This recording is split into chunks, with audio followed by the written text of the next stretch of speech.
ሰላም የተከበራችሁ የኢትዮ ታይምስ ቤተሰቦቻችን እንደምን ቆይታችኋል? ለሰዓቱ የተመረጡ አዳዲስ መረጃዎችን ይዘንላችሁ ቀርበናል። በቅድሚያም አርዕስተ ዜና።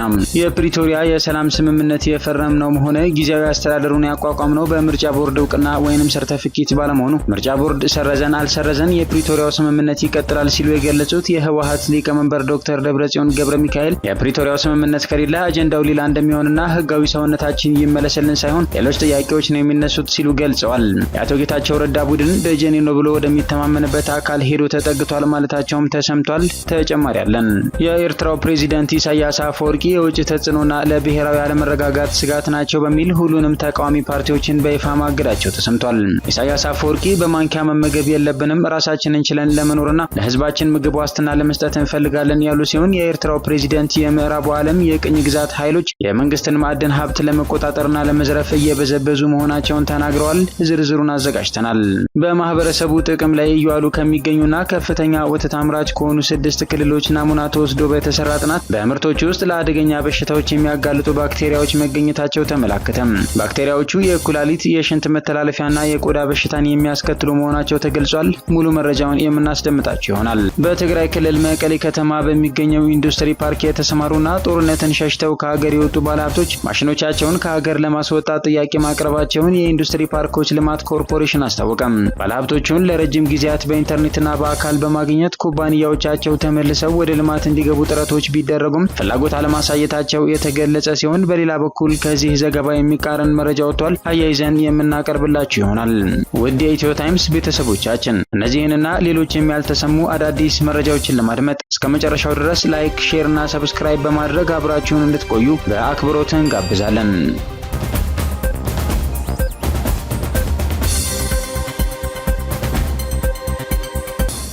ባልታሸጉ የወተት ምርቶች ውስጥ ለአደገኛ በሽታዎች የሚያጋልጡ ባክቴሪያዎች ተገኙ። ባልታሸጉ የወተት ምርቶች ለአደገኛ በሽታዎች የሚያጋልጡ 4 የባክቴሪያ አይነቶች መገኘታቸውን የኢትዮጵያ ሕብረተሰብ ጤና ኢንስቲትዩት ገለጸ። በኢንስቲትዩቱ የእንስሳት ነክ በሽታዎች ምርምር ዲቪዥን ኃላፊና የጸረ ተህዋሲያን መድኃኒቶች ከፍተኛ ተመራማሪ ዶክተር ይመር ሙሉጌታ እንደተናገሩት ማህበረሰቡ እየተጠቀመባቸው ያሉ ያልታሸጉ ወተቶች ንጹህ ቢመስሉም በተለያየ ደረጃ ችግሮች ያሉባቸው መሆኑ ተረጋግጧል። ማህበረሰቡ እየተጠቀመባቸው በሚገኙ የወተት ምርቶች 4 የባክቴሪያ አይነቶች ተገኝቶባቸዋል ብለዋል። ባክቴሪያዎቹ ኩላሊትንና የሽንት መተላለፊያዎችን በእጅጉ የሚጎዱ ከመሆናቸውን ባሻገር የቆዳ በሽታን የሚያስከትሉ የሳምባ ምች፣ የደም ዝውውርና የቁስል ኢንፌክሽኖችና ታይፎይድን የመሳሰሉ ተላላፊ በሽታዎችን በብዛት የሚፈጥሩ እንደሆነ ጠቅሰዋል። ጥናቱ የተሰራው በማህበረሰቡ ጥቅም ላይ እየዋሉ ከሚገኙ የወተት ምርቶች ናሙና ተወስደው እንደሆነ የጠቆሙት ተመራማሪው ለጥናቱ ከፍተኛ ወተት አምራች የሆኑ 6 ክልሎች ናሙና መወሰዱን ተናግረዋል። የተሰራው ጥናት በፋብሪካ የተቀነባበሩትን የወተት ተዋጽኦችን ያካተተም እንዳልሆነ ጠቁመዋል። አምራቾች፣ ነጋዴዎችና በግብርናና በጤና ዘርፍ ያሉ ባለሙያዎችና የስራ ኃላፊዎች ከምን ጊዜውም በላይ ተናበው ለመፍትሄው መረባረብ እንደሚገባቸውም አስገንዝበዋል።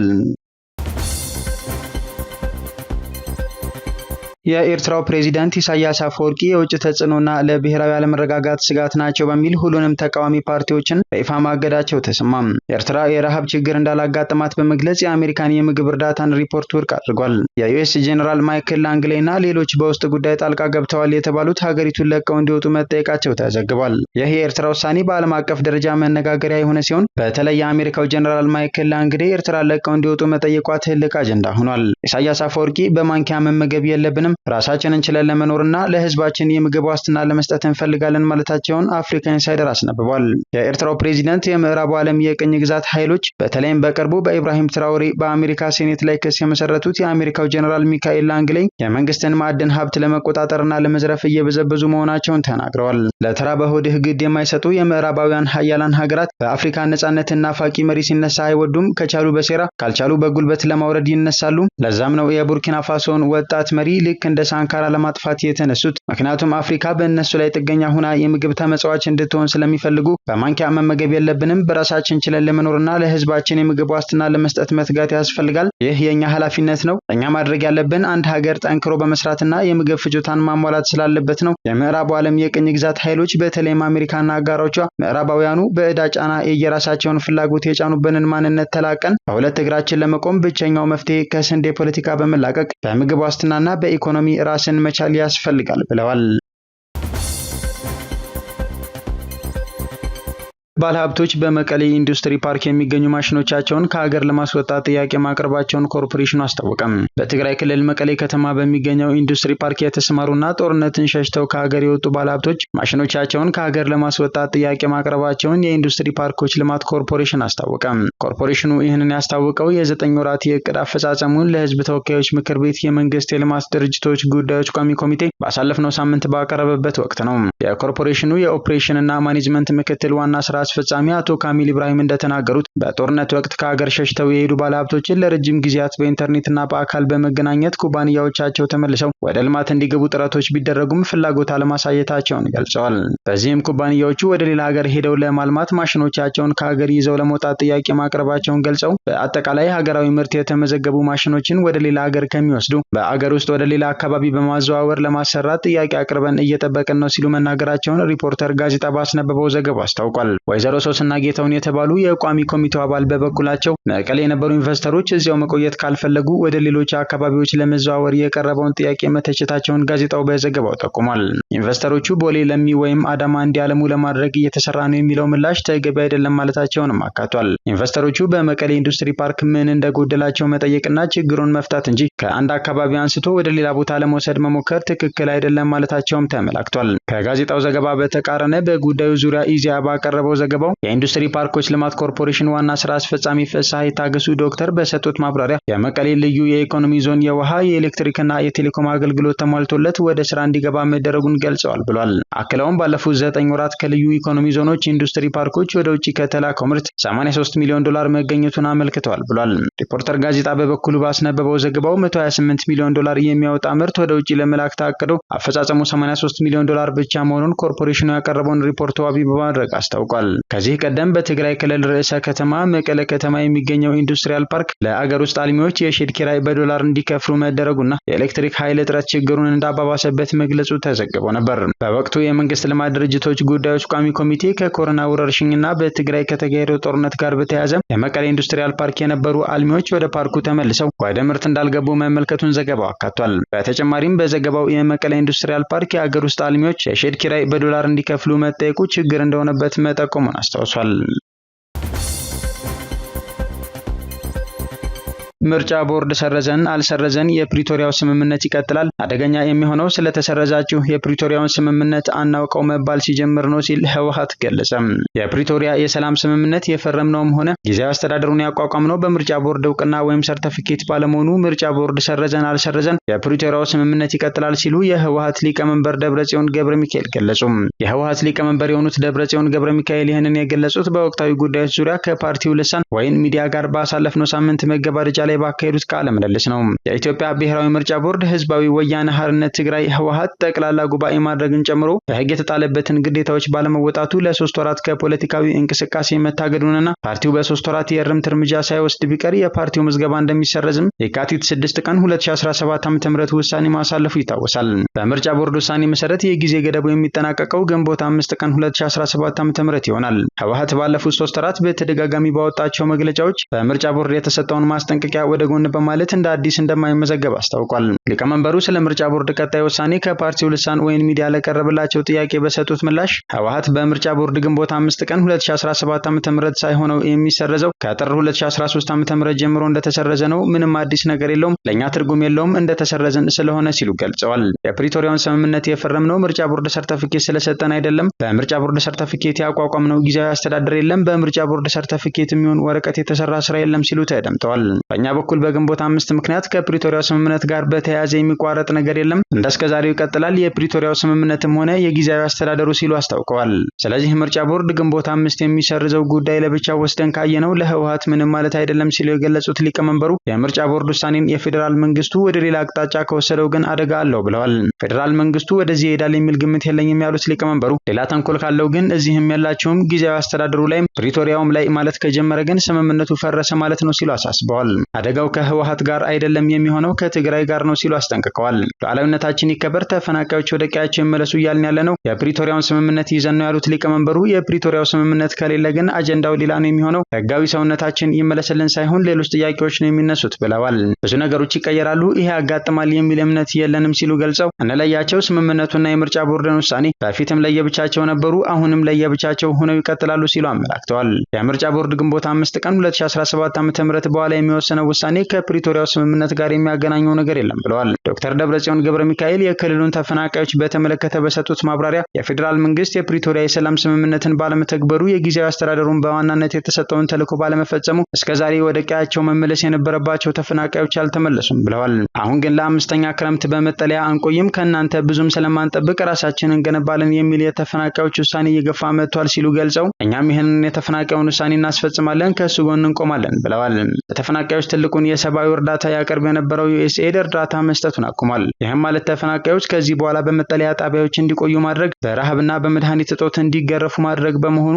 አንቀበለውም ብለዋል። ይህ ተጨማሪ ግፊት ነው የሆነው ተፈናቃዮችን ለማስመለስ ብለዋል። መፍትሄው ተፈናቃዩ የደህንነት ዋስትናው ተጠብቆ ወደ ቀያው እንዲመለስ በማድረግ ሰርቶ እንዲበላ ማድረግ ነው ሲሉ ገልጸዋል። በፕሪቶሪያው የሰላም ስምምነት ፊርማው ላይ የተገኘው ዓለም አቀፉ ማህበረሰብ አፈጻጸሙ ላይም እገዛ ማድረግ ይጠበቅበታል። ፓርቲው የማዕከላዊ ኮሚቴና የአመራር ስብሰባዎች በአጠቃላይ ዓለም አቀፍና ቀጠናዊ ጉዳዮች በትግራይ ላይ ስለሚኖራቸው ተጽዕኖ በስፋት ውይይት አካሂዷል ብለዋል። የአሜሪካ መንግስት ሲሰጠው የነበረውን እርዳታ ማቆሙ በትግራይ ላይ ከፍተኛ ተጽዕኖ ስለሚያሳድር እንዴት መተካት ይቻላል በሚለው መፍትሄ ላይ ተወያይቷል ብለዋል። ቀጠናዊ ጉዳዮችን በተመለከተ በተለይ በጸጥታ ዙሪያ ፓርቲው ባካሄዳቸው ውይይቶች ታይቷል ያሉት ሊቀመንበሩ የኤርትራ ጉዳይ፣ የሱዳን ቀውስ፣ የሶማሊያ ሁኔታ ውይይት ተደርጎበታል ሲሉ አስታውቀዋል። ሁሉም ጉዳይ በትግራይ ብሔራዊ የትግራይን ህዝብ ህልውና በሚያረጋግጥ መልኩ በሚኖረው አዎንታዊና አሉታዊ ተጽዕኖ ላይ ተመርኩዘን ነው የተወያየ ነው ብለዋል። የአቶ ጌታቸው ረዳ ቡድን ደጀኔ ነው ብሎ ወደሚተማመንበት አካል ሂዶ ተጠግቷል ሲሉም ገልጸዋል። የህወሓት ቀጣይ ቁጥር 1፣ 2፣ 3 ትልም ሉዓላዊነታችንን እናረጋግጥ ነው ብለዋል።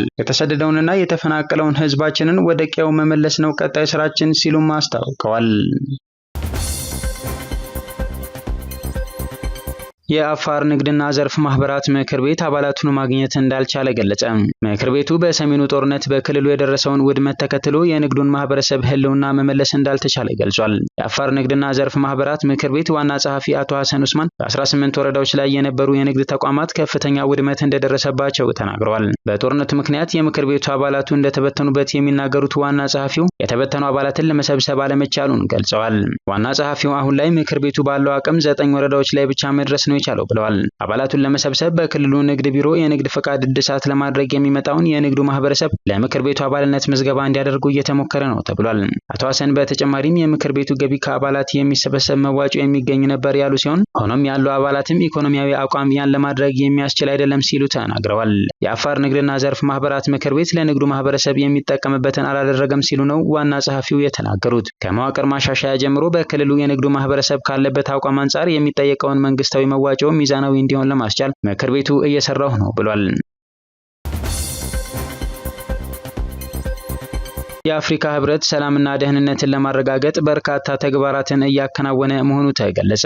የአፍሪካ ህብረት በአህጉሪቷ ሰላምና ደህንነትን ለማረጋገጥ በርካታ ዲፕሎማሲያዊ ጥረቶችን እያከናወነ እንደሚገኝ አስታውቋል። የአፍሪካ ህብረት ኮሚሽን ሊቀመንበር ማህሙድ አሊ ዩሱፍ ባለፉት 5 ወራት ህብረቱ ያከናወናቸውን ስራዎች እንዲሁም የተቋሙን የትኩረት አቅጣጫዎችና ግቦች በተመለከተ በሰጡት መግለጫ ግጭቶች በንግግር እንዲፈቱ ህብረቱ ጥረቶችን ሲያደርግ መቆየቱን አንስተዋል። ለአብነትም በሶማሊያ ሰላምና ደህንነትን ለማረጋገጥ ከሶማሊያ ፕሬዚዳንት ሐሰን ሼክ መሐሙድና ሌሎች ባለድርሻ አካላት እንዲሁም በሶማሊያ ከተሰማራው የአፍሪካ ህብረት የሶማሊያ የድጋፍና ማረጋጋት ተልዕኮ አውሶም ጋር ምክክር መደረጉን አስታውሰዋል። በደቡብ ሱዳን ፕሬዚዳንት ሳልቫኪርና ምክትላቸው ሪክ ማቻር መካከል የተፈጠረውን ውጥረት ለማርገብ ህብረቱ በጁባ ተገኝቶ በሁለቱ መሪዎች መካከል ቀደም ሲል የተደረሰው የሁለትዮሽ ስምምነት ተፈጻሚ እንዲሆን መጠየቁን ተናግረዋል። በሱዳንም በንጹሃን ዜጎች ላይ የደረሰውን ጉዳት ለመቀነስና የተፈጠረውን ቀውስ ለማርገብ የሰላም ጥረት እየተደረገ እንደሆነ አመላክተዋል። በተጨማሪም በዲሞክራቲክ ሪፐብሊክ ኮንጎ የሚንቀሳቀሰው የኤም23 ታጣቂ ቡድን ጋር በተያያዘ በሩዋንዳና በኮንጎ መካከል የተፈጠረውን ውጥረት እንዲረግብ ህብረቱ ከሁለቱ ሀገራት መሪዎች ጋር መምከሩን ገልጸዋል።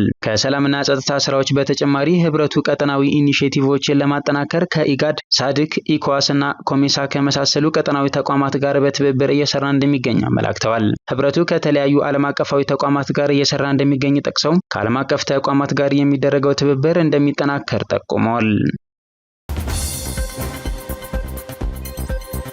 የኢትዮ ኬንያ የንግድ ስምምነትን ወደ ተግባር ለማስገባት ዝግጅት እየተደረገ መሆኑ ተገለጸ።